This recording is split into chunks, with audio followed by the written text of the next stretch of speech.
When taking photos of food, you often don't know where to start at first, whether it's the angle of the shot, the focus of the shot, or how to present it at first. If you don't set a clear direction first, it's easy to try for a long time, yet only find that the photos are not as expected. In this video, Blue Lake Shot will provide 3 types of food photos to help you make up your mind before shooting, so that the photos can express yourself more clearly.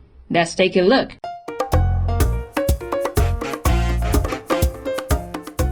Before we get started, be sure to subscribe to our channel and turn on your little bell to get more information on the latest mobile photography for free. The first thing to do is to determine the purpose of the photo. If you are simply recording your life to post on Instagram, or as a blogger to introduce a restaurant today, the food photos you take will probably focus more on.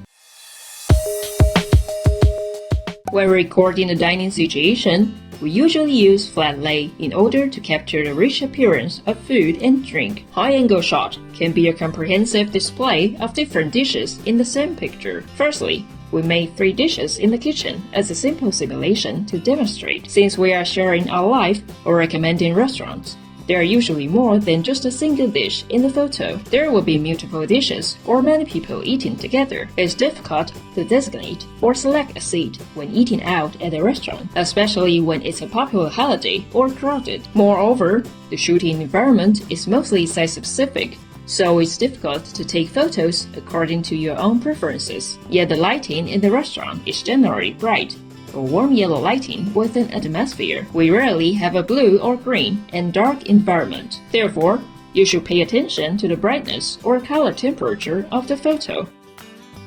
In addition to capturing the daily life in your photo, it's more important to capture the dining environment or style in photos that give a realistic but complete introduction to narrow the distance between you and viewers. Share with unfamiliar viewers as they were your friends. If you are an owner of a local snack bar or an artisanal food maker, your food photos may focus more on.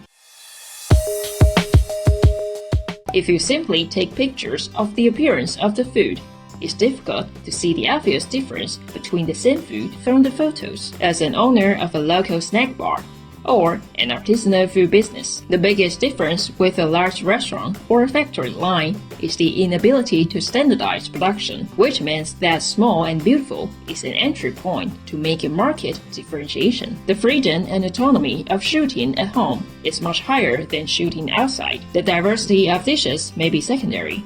After all, small business cannot have as many dishes as a large restaurant. More emphasis will be placed on special meals or ingredients. That's why you often see food photos with the ingredients used next to them to help you understand, such as the ingredient you buy every day at the market, the cooking process, or the special way of cooking.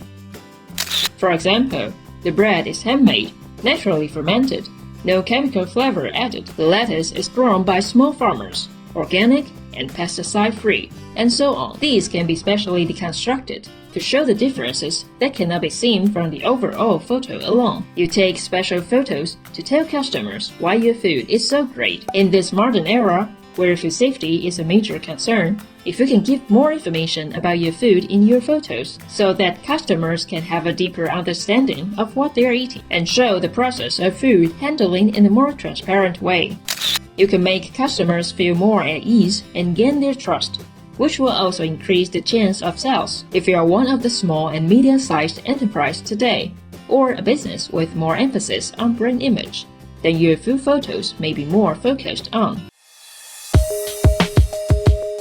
Typically, when we try to build a brand image, we don't shoot directly from the desktop. Instead, we may replace it with other colors, props, and containers that match the brand tone of the business. For instance, if your target group is young people, there may be more street style or color blocking in the shooting. And if the theme is more of a vintage style, you may use a lot of wooden or bamboo props, even if they are all flatly shot and seem to be similar to the photos posted as blogger or Instagram at first glance.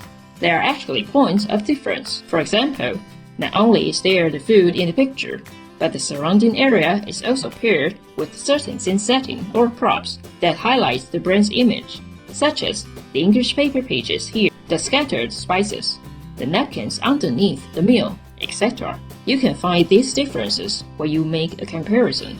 Who would carry English paper pages with them and sprinkle spices all over the table when they go out for a normal meal? Of course, the most obvious difference lies in the fact that dishes, utensils, or table stands with the business brand logo may be placed directly in the picture if you don't take the photo directly with the logo of the business. There may be some margins in the composition.